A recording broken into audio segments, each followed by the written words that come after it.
এই যে সরোয়ার সাহেব সিলেটের ডিসি ভালো কাজ করছে না ভাই, কারো চোখে ভালো না, এটা সবাই জানে। কেন সিলেট মাজার 50-52 বছরে দুইটা মাজার কোটি কোটি টাকা ওঠে প্রতি বছরে, টাকা কই যায়? সব নিতাও পেয়ে যায়। খাইছে আওয়ামী লীগ 17 বছর, এনে আর একদল খাবে। সরোয়ার সাহেব কি সরকারি হিসেব চাইছে না? সরকারি যে সিল্লিগালা করছে বাক্সগুলা, তাহলে 3 দিন থাকবার দেয় নাই।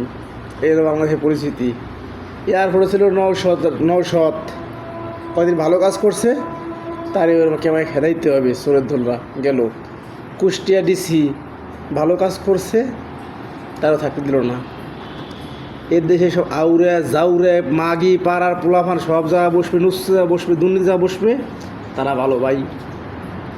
এই জন্যই দেখো এ দেশটা আরও নুসে বেরিয়েছে, বইরে চোর বাটপাড়ে ভরে গেছে। আমি শেখ হাসিনা থাকতে এত দুর্নীতি দেখি নেই। আচ্ছা, শেখ হাসিনা খারাপ, আপনার শেখ হাসিনা খারাপ, এই খারাপ, জামাত খারাপ, আপনার একার বাল ছিলেন কোন? আপনার একার বাল ছিঁড়ে কী কাজ করে আছেন আপনারা? কোন জায়গায় কাজটা করে 100 দিন পার হয়ে গেলো, কোটি কোটি টাকা দিয়ে আপনার ঋণ খেলাপি বসে হয়েছেন, কার বাল করছেন? শেখ হাসিনা খারাপ মানলাম, জামাত খারাপ, এনসিপি খারাপ, সবই খারাপ, তা আপনার একার বাল হলাম? কোনো বাল হলা পারেন না আপনারা।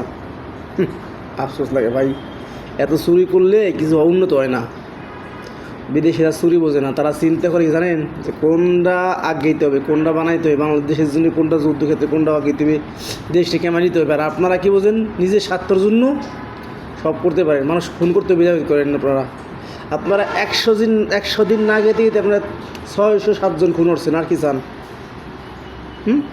আর কি চান? আর যারা জামাতকে বলেন রাজাকার রাজাকার রাজাকার শব্দটা ইন্ডিয়ার মোদি বাবার, আর কেউই নেই। রাজাকার কি? আপনার ঘরে একজন জামাত কবি রাজাকার হয়ে গেল, আমি একজন আওয়ামী করি, আওয়ামী লীগ রাজাকার হয়ে গেল, একজন বিএমপি করি রাজাকার হয়ে গেল। রাজাকার কোনো শব্দ না ভাই। এটা কিছু হিন্দুবাদীরা ঝুলিয়ে রাখছে, পাকিস্তান বাংলাদেশের সম্পর্ক এক খবর দেবে না। মানুষ এ খায় না এখন বর্তমানে। মানুষ যদি বোঝে, তারপর অবুঝে কাম করলে দুষ্কার। কেরো না দাড়ি এক পাশে রাখছেন, টুপি রাখছেন, সুন্নত পাঞ্জাবি দিয়েছেন, ও তো আপনার ভিতরে সুদ ঘুষ হারাম সবই তো আপনার ভিতরে আছে। তাহলে আপনি দাঁড়িয়ে রাখা দরকার কি? নবী সাহেবকে এসে দিছে। আফসোস লাগে রে ভাই, আফসোস লাগে, মায়া লাগে আপনাদের উপরে।